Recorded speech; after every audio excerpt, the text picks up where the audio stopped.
com 10 meses o Kenzo já corria. Então acho que foi aí que a gente começou a notar alguma coisa assim de diferente, né? Então isso já começou pra gente notar que alguma coisa é diferente, né? Então ele era muito agitado, ele corria demais. E também a gente notou que as outras crianças já falavam alguma coisa e o Kenzo não. Então isso foi um dos primeiros sintomas que a gente notou, né? Mas com aquela dificuldade de aceitar que o nosso filho era diferente ou que ele poderia ter algum problema, né? Então a gente continuou a nossa vida normal até que o Kenzo foi para a escola, uma creche. E nessa creche, as pessoas assim, o dono da creche me ligou falando: olha, a gente não consegue cuidar do Kenzo, porque ele é muito agitado. O Kenzo, ele sobe nas coisas, ele foge. Então, eu acho que é diferente. Assim, não sei, ele é diferente das outras crianças. Então, nesse mesmo dia, eu falei: não, então o Kenzo não vai mais. Não foi mais para a escola, para a creche. Minha esposa parou de trabalhar para cuidar dele, né? E nessa época a gente realmente sentia que ele era muito agitado, mas a gente achava que era uma fase e que ia passar. Mas foi continuando essa fase de agitação, essa fase de correria, né? Então a gente foi meio que deixando de sair, a gente foi fazendo as coisas assim, a gente fazia revezamento para cuidar dele, porque a gente sempre tinha que deixar alguém com ele, né? Então acho que esse que foi o grande dúvida que a gente tinha, né? Nossa, acho que ele é diferente. Mas a gente não queria aceitar. Eu acho que é até normal isso, as pessoas não conseguem aceitar que o filho da gente é diferente. Meu filho é autista. Ok, então nós vamos ver o que a gente precisa fazer. E acho que foi bom esse a gente ter essa parada e falar de aceitar, porque muita gente assim, eu acho que aceitação é a parte mais difícil. E só que você precisa aceitar, se você não aceitar, você não vai conseguir atrás de uma ajuda, né? Então é muito importante essa parte de você procurar ajuda.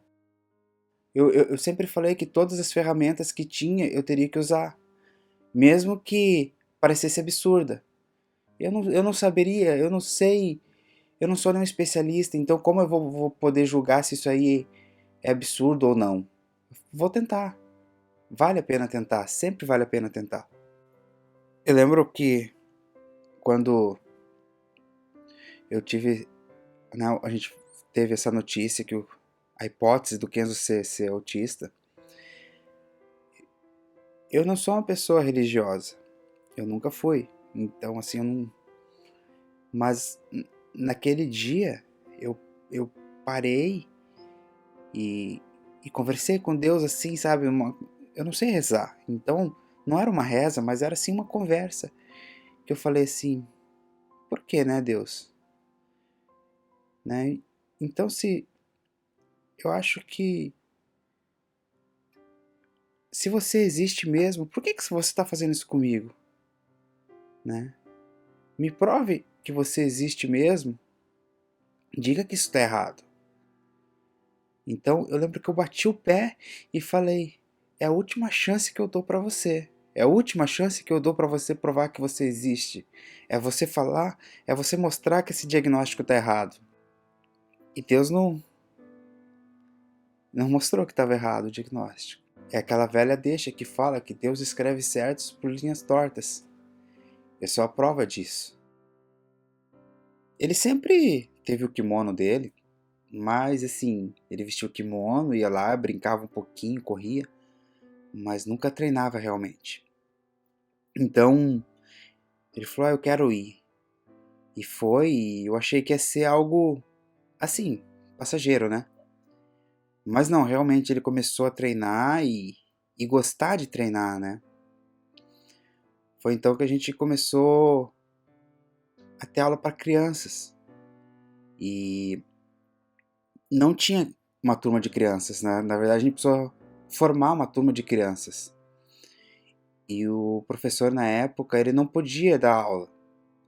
Então ele falou para mim: Will, se você topar dar aula, eu te cedo o horário. E na época eu já era faixa roxa, então eu já poderia ser instrutor. Então foi o que aconteceu. Por causa do Kenzo, para eu poder,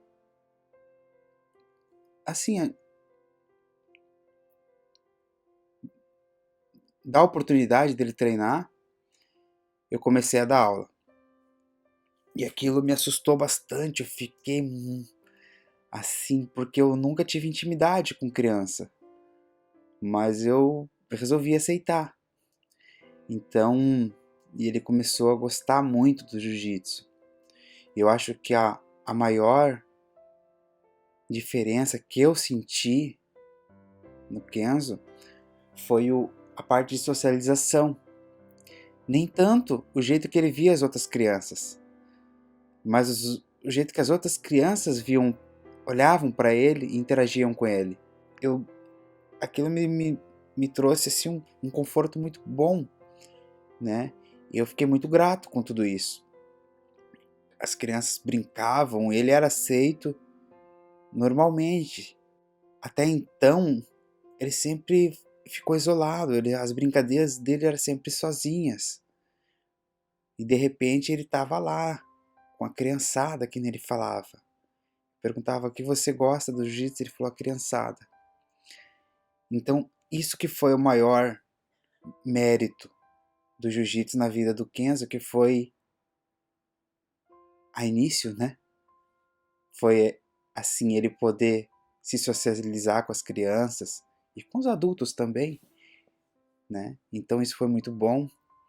E na época, quando eu notei isso, eu falei: poxa, eu preciso estender isso a outros pais que estão passando pelo que a gente passou, né? Eu preciso que eles sintam essa alegria que eu estou sentindo. Foi então que eu criei uma campanha de conscientização que era com os dizeres assim: autismo mais jiu-jitsu igual potencial.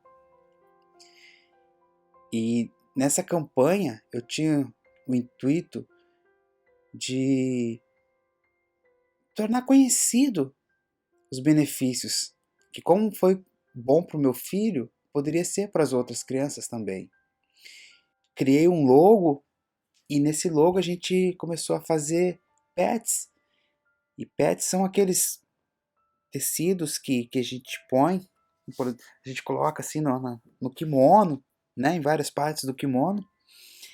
Isso começou a ficar em evidência, né? A gente começou com o trabalho aqui no Japão, né?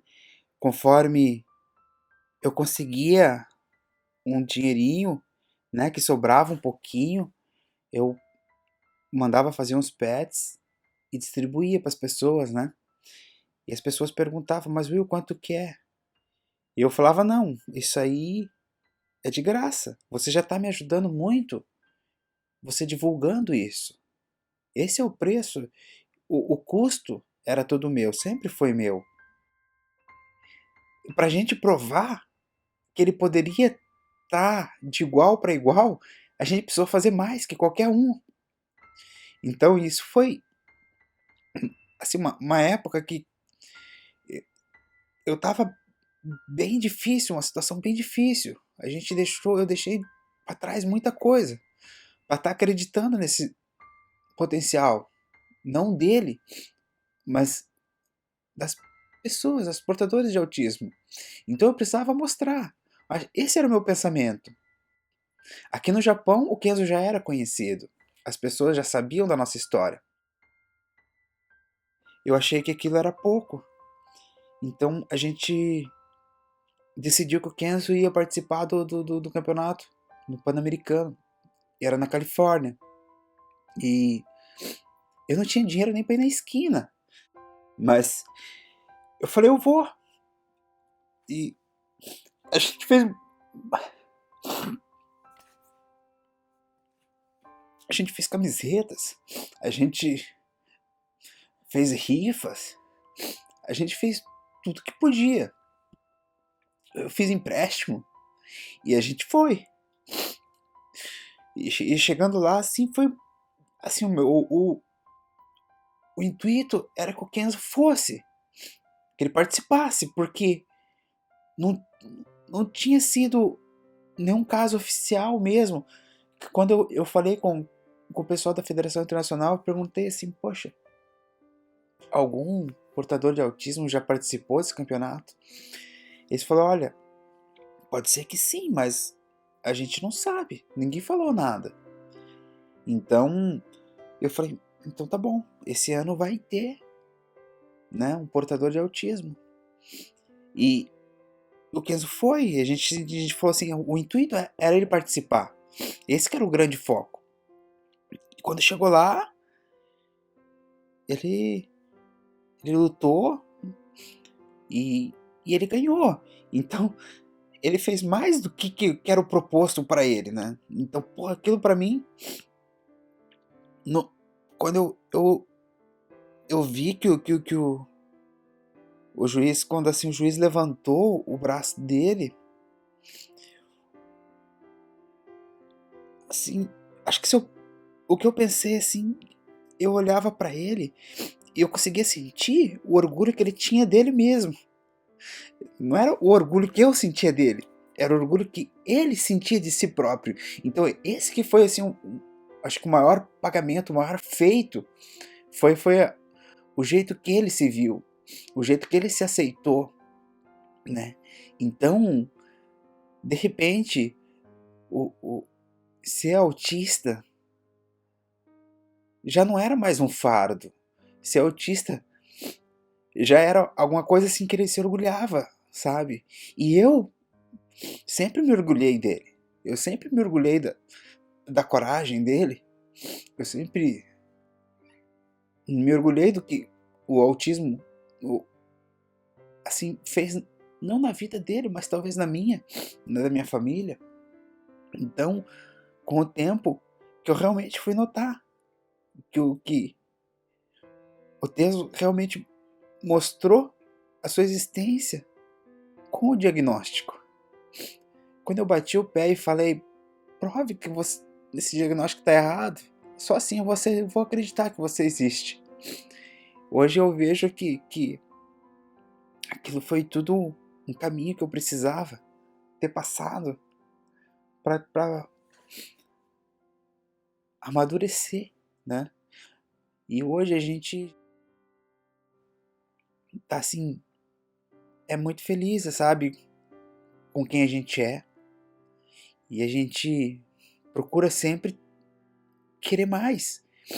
Isso que eu procuro estar plantando assim na educação do meu filho, né? Que ele queira mais, que ele não se limite ao que as pessoas falem para ele, assim, por exemplo, você é autista, você só vai conseguir até aqui. Você é tal, você é aquilo, não existe.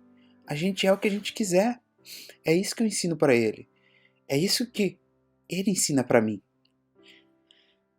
A gente pode ser o que a gente quiser. Às vezes, essas buracaiadas que a gente passou na vida, nessa minha estrada, foi para entender, né, que a gente pode muito mais. A gente pode o que a gente quiser.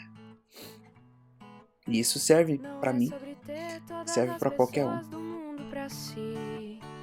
É sobre saber que em algum lugar alguém zela por ti.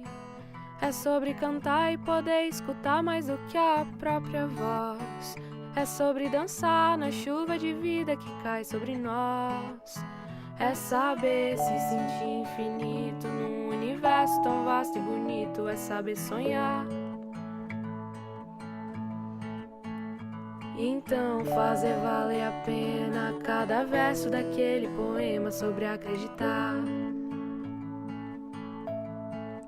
Não é sobre chegar no topo do mundo, saber que venceu. É sobre escalar e sentir que o caminho te fortaleceu. É sobre ser abrigo e também ter morado em outros corações. E assim ter amigos contigo em todas as situações. A gente não pode ter tudo. Qual seria a graça do mundo se fosse assim? Por isso eu prefiro sorrisos e os presentes que a vida trouxe pra perto de mim. Não é sobre tudo que o seu dinheiro é capaz de comprar, e sim sobre cada momento, sorriso a se compartilhar. Também não é sobre correr contra o tempo pra ter sempre mais, porque quando menos se espera a vida já ficou pra trás. Segura teu filho no colo, sorri e abraça seus pais enquanto estão aqui. Que a vida é trem-bala, parceiro, e a gente é só passageiro prestes a partir. Laia, laia, laia, laia, laia. Pai, autismo é doença? Não, filho. Autismo é um modo de você viver. Às vezes é diferente, mas essa sua maneira de viver é diferente que transforma as outras pessoas, que me transformou de um jeito melhor. Isso é autismo. Autismo é pra sempre? É, filho. Autismo é pra sempre. A gente é só passageiro prestes a partir.